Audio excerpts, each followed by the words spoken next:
Y estamos de vuelta aquí en Estado Nacional, transmisión conjunta entre TVN, Canal 24 y Radio Duna. Y presento a mis compañeros, Patricia Venegas. Matías del Río. Muchísimas gracias, Rodrigo Álvarez, también muchísimas gracias por Matías, estar ¿qué aquí. tal? Muy buenos días. Y a nuestro invitado, el ministro secretario general de la Presidencia, Gonzalo Blum. El ministro, gracias por estar aquí un día domingo, que esté muy bien. Sí, hola, gracias. Muchas gracias por la invitación. Es 24/7, está claro eso, ¿no? Absolutamente. Además, ayer nos tocó otro seminario también bien interesante sobre los debates de fondo de la centroderecha. Así que está bien, está movida la cosa. Y ahí se vienen varios debates en el Congreso sobre las propuestas que está planteando el gobierno. Y quiero partir por lo más reciente en temas laborales que ha propuesto el gobierno. Por un lado, se dice que esto va a permitir darle al trabajador más opciones para distribuir su jornada laboral. Sin embargo, desde la CUT tienen una mirada que no es tan optimista. Ha dicho Bárbara Figueroa que estas propuestas en materia laboral no va a dar un minuto más de descanso efectivo a los trabajadores, que va a traer más precariedad laboral y más poder a las empresas que a los trabajadores. ¿Qué se establece en este proyecto que efectivamente le dé más herramientas a los trabajadores o que por lo menos evite que ocurran situaciones como las que describe ella? Bueno, lo primero, sorprenden un poco los comentarios y críticas de la presidenta de la CUT porque el proyecto todavía no ingresa al Congreso, va a ingresar el lunes o martes de la próxima semana y ya lo está criticando sin conocer el detalle. Yo me quedo con la posición de la senadora Goich, por ejemplo, que dice, mire, buenos titulares, pero hay que conocer los detalles. Y en eso yo creo que la CUT y la presidenta de la CUT, pienso yo, debiese preocuparse más bien de los trabajos del futuro que necesitamos crear que los trabajos del pasado que se van a ir, porque el cambio tecnológico y la revolución tecnológica que estamos viviendo va a hacer que cambie la forma en que entendemos nuestras relaciones laborales. Y por eso es súper importante que avancemos con este proyecto, que además creo yo que tiene un objetivo central para todos los trabajadores de Chile, que es compatibilizar mejor trabajo y familia. Que en el fondo no sea la vida la que siga el trabajo, sino que sea el trabajo el que siga a la vida. Y por eso el proyecto, ¿qué es lo que hace? Básicamente le entrega herramientas y le entrega poder a los trabajadores para poder negociar jornadas más flexibles con sus empleadores. De lo que se conoce, ministro, claro, usted dice el detalle, lo vamos a ver cuando se presente el proyecto en el Congreso, pero de lo que se ha sabido, lo que ha dicho el mismo ministro Monkever, básicamente tratar de condensar en 4 días la jornada laboral y descansar 3, por un máximo de 12 horas diarias, es lo que estipula, lo que ha dicho el ministro. Mi pregunta, ministro, tiene que ver con 4 días de trabajo con 12 horas diarias. Si uno le suma a esto, además, el traslado de la gente desde el trabajo a la casa y de la casa al trabajo, son en promedio 2 horas diarias. ¿Eso se puede traducir en calidad de vida como primera cosa? Y segundo, el condensar en 4 días todas las horas de trabajo, ¿significa mayor productividad? Mira, lo primero, los códigos, los pactos de adaptabilidad ya están en el Código del Trabajo, ¿sí? Pero solo se pueden normar o regular a través de los sindicatos. Y el problema que tiene eso es que en Chile solo el 20% de los trabajadores está sindicalizado, el 80% no está en sindicatos. Y además para validarlo se requiere un 30% de representatividad. En la minería pasa algo así, ¿no? Por ejemplo. Claro. Por lo tanto, en la práctica eso no se aplica. Y aquí los trabajadores van a tener la posibilidad, ellos, de poder acordar con sus empleadores no solo fórmulas de organización de la jornada, porque hoy día la jornada laboral es muy rígida y se regula 45 horas por semana y nosotros estamos proponiendo que pase una regulación mensual de 180 horas, que de hecho en la práctica significa una reducción de la hora efectiva de trabajo, o regulación semestral o anual. ¿Y eso qué te va a permitir? No solo organizar tu jornada laboral en 4 días en vez de 5 días o 6 días. Hoy día la ley es solo 5 o 6, nosotros decimos de 4 o 6. Sino, por ejemplo, tú vas a poder tener jornadas que en periodos del año tú necesites más tiempo, jornadas con menos horas, y en otros periodos del año con más horas. O, por ejemplo, tú vas a poder pactar bolsas de hora extraordinaria o vas a poder compensar las horas extraordinarias por días de vacaciones. Vas a poder aumentar las vacaciones de 15 a 20 días. Y todas herramientas que van a tener los trabajadores en función de sus necesidades. O a poder atender un pedido especial en un momento determinado de alguna empresa. Mira, una cosa bien concreta, por ejemplo, déjeme darle un ejemplo de qué tiene el proyecto. El proyecto permite que en verano los trabajadores puedan, en vez de tomar días de vacaciones, usar mecanismos de teletrabajo o trabajo a distancia y compensar el resto durante el año. Por lo tanto, eso va a permitir más vacaciones efectivas y eso es más descanso. ¿Y cuál es la gracia de este mecanismo? Es que se adapta a la realidad, primero, de cada sector, de la industria, del mercado laboral, pero además a la realidad de cada trabajador. Porque la realidad de cada trabajador es muy distinta. Por lo tanto, confiemos también en que los trabajadores, las trabajadoras y con una dirección del trabajo fuerte fiscalizando, van a poder tomar las mejores decisiones en función de su vida. Una perspectiva súper práctica, ¿de qué manera se puede establecer en este proyecto que efectivamente el trabajador pueda llegar a este acuerdo con el empleador y que no sean estos horarios o esta distribución de horas algo impuesto por el empleador? Bueno, lo que pasa es que eso es pensar con la lógica muy del del siglo XX, digamos, esta lógica confrontacional entre los trabajadores y los empleadores, que por cierto yo no digo que no pase hoy día. O sea, pero, lo vimos en este reportaje de Iván Núñez de una manera súper dramática, por ejemplo, más extremo, yo no digo que no pase, pero donde ahí los trabajadores no se atrevían a denunciar esos hechos tan terribles por no perder el trabajo. Patricia, lo que yo digo es que también démosle herramienta a los trabajadores y a los empleadores para que tengan mecanismos que sean colaborativos, porque el mundo moderno es colaborativo. Y en segundo lugar, déjenme agregar algo, este es el segundo de los 3 grandes proyectos de la reforma que nosotros llamamos la modernización laboral. El primero ya se presentó hace algunas semanas, tiene que ver con modernizar el sistema de capacitación en Chile, que es fundamental para poder adaptarnos a los trabajos del siglo XXI. El segundo es el que concilia trabajo y vida familiar. Y el tercero, que vamos a ingresar en un par de semanas más, lo que hace precisamente es fortalecer la dirección del trabajo, para que lo que tú estás señalando, en definitiva, no sea un riesgo y que tengamos también una institucionalidad laboral que sancione los abusos, que obviamente tienen que ser sancionados muy fuertemente. Hay una frase hoy en el diario de David Bravo, que es un prestigioso economista, que es muy dedicado al tema de pensiones, en fin, que no es un tipo particularmente de este gobierno, ni mucho menos su sensibilidad. Dice, dejémonos de infantilizar al trabajador. Es decir, démosle posibilidades de que ellos también negocien por su cuenta. Pero también es cierto que en el trabajo más básico, en la capa más básica donde requiere menos preparación el trabajador, los niveles de asimetría son bien evidentes, ¿no es cierto? Donde yo puedo ser algo más, es bien brutal, pero más intercambiable. Es decir, el empleador, donde su empleado le dice vamos a flexibilizarlo de tal y tal forma, y el empleado puede decirle, mire, a mí no me gusta. Y cuando tú eres más intercambiable que un ingeniero de la NASA, porque eso es así de brutal, entonces, ¿cómo se va a proteger al trabajador de esos puestos de trabajo más intercambiables, más vulnerables, a que puedan tener simetría al momento de negociar estas deseables flexibilizaciones, creo yo? A ver, lo primero, yo creo que mirar el siglo XXI con esta lógica de compatibilizar mejor la vida familiar y el trabajo es fundamental.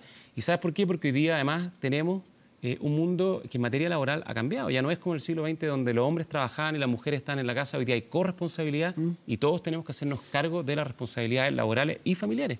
Por ejemplo, las responsabilidades escolares de poder ir a las reuniones en los colegios. Claro. Por ejemplo, tener que asumir distintas responsabilidades. ¿Cómo puede hacer un obrero de trabajo menos calificado, más básico, de salario mínimo?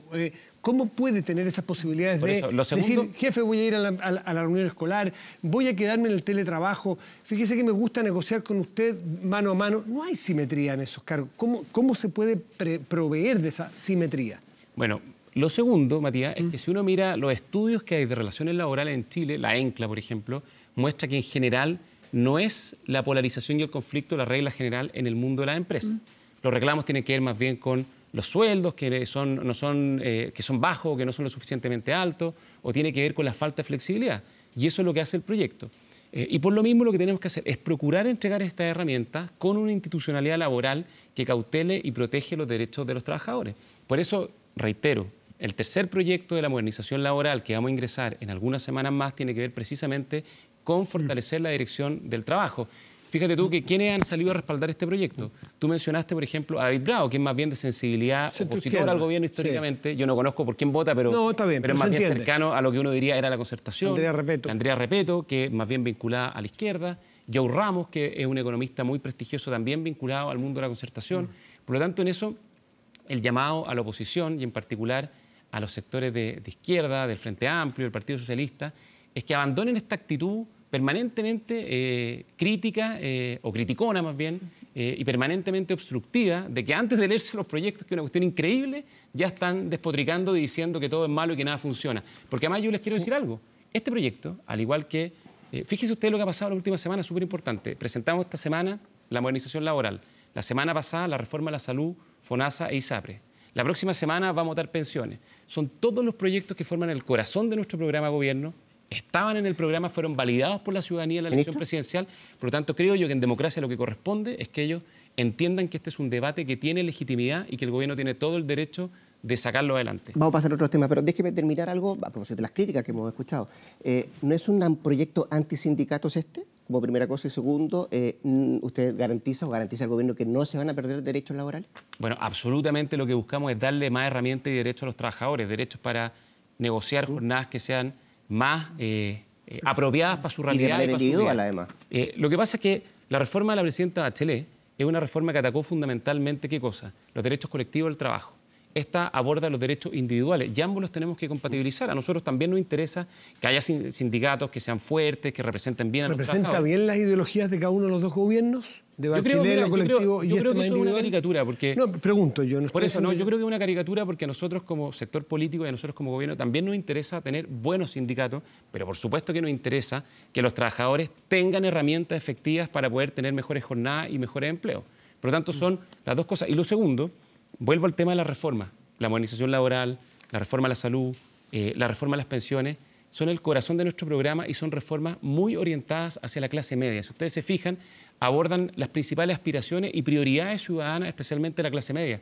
Por lo tanto, lo que estamos haciendo es poner en marcha todo el conjunto de reformas para la clase media que propusimos en nuestro programa de gobierno. Sí, una sola última duda sobre este tema. Si el objetivo es conciliar trabajo, familia, tiempo libre, ¿por qué no apoyar este proyecto que propone que se reduzca la jornada laboral a 40 horas? De Camila Vallejo. Sí, lo que pasa es que desde nuestra perspectiva es una visión más bien simplista, digamos, porque eso, la última rebaja de horas que hubo, creo que fue 48, 45 horas, tuvo un impacto no solo en productividad desde la perspectiva de la empresa, sino en los salarios de los trabajadores. Eso tiene un costo efectivo que se puede traducir no solo en más tiempo libre, lo que es muy deseable, sino también en menores salarios. Por lo tanto, nosotros creemos que nuestro proyecto es más compatible con la necesidad de tener mejores salarios, tener mejor calidad de vida y también tener mayor productividad en el mundo de la empresa. Y lo otro, una cosa que es súper importante en esta reforma o esta modernización laboral, muchas de las medidas que aquí se están incorporando ya las tiene el sector público. Por ejemplo, el ingreso flexible y la salida flexible de la jornada laboral. En el sector público, si tú llegas a las 8 de la mañana, trabajas 9 horas, sale a las 5 de la tarde, pero si llega a las 9 de la mañana, sale a las 6 de la tarde. Eso se adapta a la realidad de cada trabajador, porque algunos tendrán que llevar a su hijo al colegio, u otros les gusta empezar más temprano la jornada. Eso ya está en el sector público, así como muchos otros de los beneficios que está esta reforma. Si esto fue bueno para el sector público y la ANEF y la CUT nunca reclamó cuando estos beneficios fueron introducidos en el sector público, ¿por qué en el sector privado, donde está el 80, el 90% de los trabajadores, esto no va a ser bueno? Ministro, vamos a pensar que va a vivir una semana clave, ¿cierto? Se va a comenzar a discutir la idea en la Comisión de Trabajo y votar la idea de legislar. Al igual como pasó en la reforma tributaria, ¿existe la posibilidad del gobierno acá de abrirse a cambiar, modificar algo antes de la idea de legislar? ¿O no hay opción, no hay piso para eso?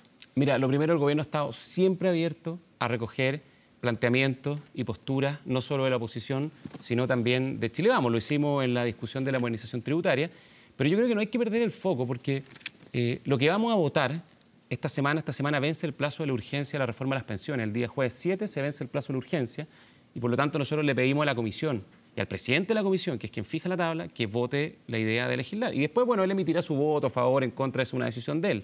Yo creo que votarlo en contra sería absolutamente incomprensible para los 2,5 millones de pensionados que se verían favorecidos por este proyecto. Ahora, la oposición, ¿qué nos ha planteado? Fundamentalmente dos cosas: introducir mayores elementos de solidaridad y ver algún mecanismo que fortalezca el sistema de administración de los 4 puntos adicionales de cotización que tiene el proyecto.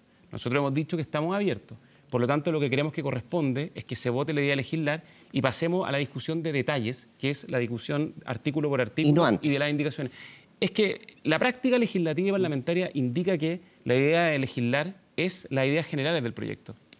¿Cuáles son las ideas generales de esta reforma? 1, aumentar los recursos para el pilar solidario y subir la pensión básica.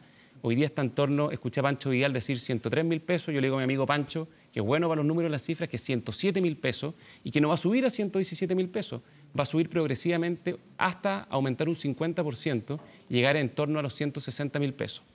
Entonces, primer punto, aumentar la pensión básica y el aporte previsional solidario.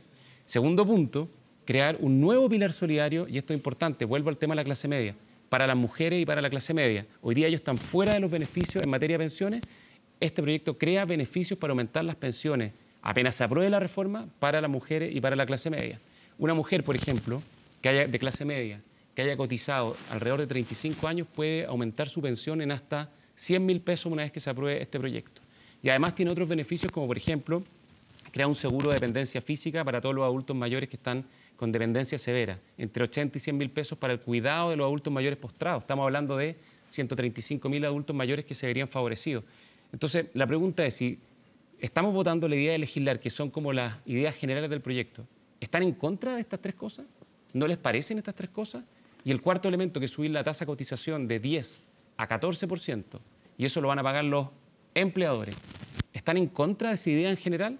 Puede que tengan dudas respecto a cómo se administra eso, pero yo creo que nadie tiene dudas de que es necesario aumentar la tasa de cotización, subir la pensión básica y todos los beneficios que tiene el proyecto, que yo creo que son muy, muy potentes y profundos. Lo que no se toca es la edad de jubilación, que hoy día está en 60 años para las mujeres, 65 para los hombres. Una de las AFP, esta semana o la semana pasada, uno de sus presidentes de una de las AFP decía que sería partidario, por ejemplo, de cambiar o de aumentar la edad de jubilación para las personas que han nacido después, creo que era el año 2000, ponía, ¿no? Que es una alternativa más de futuro, no que afecta a las personas que están ahora en ese proceso o más cerca de ese proceso. ¿Se van a abrir ustedes a hablar de edad, que es un tema políticamente hipersensible, no en Chile, en todo el mundo ha sido muy sensible? A ver, lo primero, creo yo que al gobierno no le corresponde hacerse cargo de todos los planteamientos y todas las propuestas que surjan de todos los sectores, sino lo que tenemos que hacer... Yo le digo de esa puntual, le pregunté, como mencionándolo a él, no si le gusta o no. Por eso. Si se van a abrir a hablar de la edad. Lo que yo quiero decir, Matías, es que lo que nos corresponde, creo yo, y ese es mi rol como ministro secretario general de la Presidencia, es cumplir con nuestro programa de gobierno. Y nuestro programa de gobierno decía estas 4 cosas: aumentar las pensiones básicas, crear una pensión especial para mujeres y clase media, subir 4 puntos la tasa de cotización y crear este seguro de dependencia física para adultos mayores que tienen dependencia severa. Dicho eso, el proyecto sí incorpora incentivos y estímulos para que los adultos mayores que quieran seguir trabajando lo puedan seguir haciendo si esa es su voluntad. No obligado, no con una ley especial que establezca una edad más alta de jubilación, sino con ciertos incentivos que el proyecto trae para eso. Por ejemplo, quienes se mantengan más allá de la edad legal de jubilación van a recibir una inyección con aportes fiscales o estatales para subir el monto de su pensión. O, por ejemplo, el proyecto establece que si yo postergo mi edad de jubilación, la postergo, por ejemplo, 3-4 años, y aumento mi ahorro previsional en 5 millones de pesos en ese periodo, yo puedo retirar cash para el bolsillo la mitad de ese mayor ahorro. O sea, aumento el ahorro previsional, pero puedo sacar cash directo para el bolsillo para cualquier cosa que yo quiera hacer una vez que me jubile. Y otra cosa que es importante, vuelvo a la modernización laboral, a propósito de los beneficios del proyecto que la CUT calificó en forma muy crítica. El proyecto tiene algo que es súper importante. Hoy día los adultos mayores no pueden postular o acceder a las capacitaciones de CENSE, el Servicio Nacional de Capacitación. Cuando una persona llega a los 60 o 65, es excluido del mercado laboral, es expulsado del mercado laboral, aun cuando su voluntad sea seguir participando. La modernización laboral rompe esa discriminación y permite que CENSE pueda dar cursos de capacitación para los adultos mayores. Sí, ministro, antes de terminar, preguntarle también respecto a cómo se va a ir abordando todos estos temas en el Congreso. Estoy pensando en esta reforma y en general todo lo que se viene. Lo digo porque usted ha hecho un llamado a este espíritu de los acuerdos. Pero ¿cuánto incide, cuánto puede ayudar a ese espíritu de los acuerdos cuando escuchamos declaraciones, por ejemplo, de la vocera del gobierno, Cecilia Pérez, quien dice: la izquierda se ha acostumbrado a mentir, estamos tratando de arreglar la mediocridad del país que nos dejaron en el gobierno anterior, volver a levantar un país después del desastre de lo que fue la nueva mayoría? ¿Concuerda con ese diagnóstico que ella hace? ¿Ayuda a esto a poder avanzar y afianzar ese espíritu de los acuerdos? Lo que pasa es que lamentablemente, y esto yo creo es un tema más general, el debate público nos estamos acostumbrando mucho a lo que se llaman los fake news o argumentos que son falsos. Hemos escuchado críticas de la oposición, por ejemplo, decir que la reforma de las pensiones va a producir beneficio en 40 años más, cuando los beneficios se empiezan a aplicar inmediatamente apenas se apruebe la reforma. Entonces, cuando alguien escucha ese argumento, ¿qué te queda? Asumir que o es ignorancia o simplemente es mala fe para hacer críticas que no tienen ningún sentido con la realidad. Lo mismo cuando discutimos, por ejemplo, otros proyectos como la reforma a la salud o la modernización laboral, escuchamos argumentos que no son reales. Y en eso nosotros, el llamado que le hacemos a la oposición, mira, llevamos un año de gobierno y hemos tenido una posición, salvo excepciones, que yo agradezco en sectores de la democracia cristiana y el Partido Radical, pero hemos tenido una posición de izquierda que lo único que ha hecho es decir no a todo lo que propone el gobierno. ¿Pero corresponde este tipo de conceptos para No, lo que yo quiero decir es que lo que crítica? corresponde es que la oposición, después de un año de obstruccionismo, mayoritariamente, y decir que no a todo, de una buena vez se abra y empiece a hacer propuestas. Que antes de decir que no, se lea los proyectos. Y que antes de criticar, presente sus contrapropuestas. Si de eso se trata el debate democrático y el debate legislativo. Nosotros queremos que suban las pensiones, nosotros queremos terminar con las discriminaciones en la ISAPRE, queremos un mejor FONASA, queremos un mejor sistema laboral para que haya más empleo y mejor empleo y más compatibles con la vida familiar. Es que esto es súper importante. Estas son las reformas que nos planteó la clase media y que como gobierno hemos propuesto al frente. Entonces, el llamado a la oposición es que después de un año de acostumbrarse, creo yo, equivocadamente a decir que no a todo, ojalá los liderazgos más constructivos puedan imponerse. Porque si no, creo que lo que va a pasar es que el castigo que recibió la nueva mayoría, que fue tan profundo, en la última elección presidencial se va a mantener por más tiempo, porque la gente no quiere eso, la gente quiere acuerdos, quiere diálogo y quiere que el país progrese. Déjeme hacerle la última, al menos de mi parte. Hoy día se publicó parte de la encuesta CADEM que da cuenta que el 60% de los encuestados rechaza el viaje de los hijos del presidente Piñera a China. Y un 65% de esos mismos encuestados rechazó aún más la presencia de ellos en una cita empresarial. ¿Error no forzado? Digamos, también. Oye, mira, yo creo que el mismo presidente dio cuenta del punto, apenas llegó a Chile. Pero no hubo mucha autocrítica. ¿Ah? No hubo mucha autocrítica al presidente. Yo te puedo decir que el presidente, ¿No está en su ADN pedir disculpas, por ejemplo? obviamente le importa lo que pasó porque fue una gira muy exitosa, donde se juntó con las 3 máximas autoridades de China. Tuvo una serie de acuerdos en materia de tecnología, de electromovilidad, que fueron muy exitosas. Fue transversalmente calificada como exitosa la gira, por lo tanto eso obviamente produjo un problema que hubiésemos preferido evitar. Y por lo mismo el presidente apenas llega, ¿qué es lo que dice? Bueno, yo he escuchado a la gente, me doy cuenta que este es un tema que es algo que todos los presidentes han hecho, viajar con su familia, pero entiendo que este es un tema que causa inquietud y por lo tanto esto se va a regular a través de un protocolo que va a definir qué corresponde y qué no corresponde. Ministro, eso fue tirarle un poquito al córner porque si va a haber un protocolo, viene la chilena, vamos a hacer una ley, todo es ley aquí en Chile. En vez de decir, nos equivocamos, en realidad no lo vi bien, cuando los vi sentados ahí les debí haber pedido que se levantaran, no era apropiado que estuvieran. Hubiese sido mucho más sincero porque entiendo que el presidente estaba molesto, o al menos, según dijo Pepe Auto ayer, no fue lo que él mandó, él no fue, dijo, sientan a mis hijos ahí. Es decir, no hace falta hablar más cara a cara a la gente, decirle nos equivocamos, nosotros también nos equivocamos y fue un error. Mira, puede ser, pero al final fue algo que se hizo de buena fe. Como te decía, todos los presidentes han viajado con sus familiares. Pero no todos se sientan en reuniones de Por trabajo. supuesto, natural y comprensible, pero entendemos que los estándares son distintos. Y eso lo asumimos como gobierno y obviamente es algo que tenemos que revisar. Y que a futuro seguramente no se va a poder hacer de la misma manera. Y por eso el presidente dijo claramente, yo reconozco que aquí la ciudadanía ha hecho un punto, recojo el punto y esto de aquí adelante lo vamos a cambiar. Es verdad que el presidente... A confesión de parte, relevo prueba. Sí. Yo pensaba algo más directo, decir, disculpen, nos equivocamos, esto no se repetirá. En vez de decir, vamos al protocolo, que vamos a ir por aquí, por allá, un poquito largo el camino, pero en fin. Es verdad lo que dijo Pepe Out, que el presidente le había dicho que eso no estaba en agenda, la participación de su hijo en esta cita empresarial y que incluso él no lo pidió. No lo sé, yo no estuve ahí, además Pepe Out es bien Ministro, Balta, no se le va ni cuenta, una. Ministro, ¿de qué fue el resorte de decir pongan 2 carteles con los nombres de Sebastián y Cristóbal Piñera? La verdad, sinceramente no lo sé, no estuve ahí presente. Creo que esos detalles no son lo central es que efectivamente... ¿Frente a la gente no es central? No, yo quiero decir que lo central es que eso produjo un problema, que lo estamos reconociendo, y que obviamente lo sustantivo de la gira fue mucho más importante. Y ojalá que eso no hubiese pasado, porque lo importante, los acuerdos, la integración con China, al Asia-Pacífico, la gira a Corea del Sur también muy importante, y todo el liderazgo que está teniendo. Mira, este año vamos a tener la PEC en Chile, vamos a tener la COP25. El presidente Piñera fue invitado al G20 en Argentina y va a ser invitado al próximo G20 en Japón. Hay un liderazgo internacional del presidente Piñera y de la política exterior chilena que se está reconociendo y eso es lo importante. Y esto otro, ojalá no hubiera pasado y no va a volver a pasar en el futuro porque entendemos que los tiempos cambiaron. Ministro Secretario General de la Presidencia, Gonzalo Blumen, muchísimas gracias por estar esta mañana aquí en Estado Nacional. Gracias a ustedes, que les vaya muy bien. Por acompañarnos, ministro. Y Rodrigo y Pati, muchas gracias a ustedes también. Nosotros vamos a hacer una pausa, no se separe.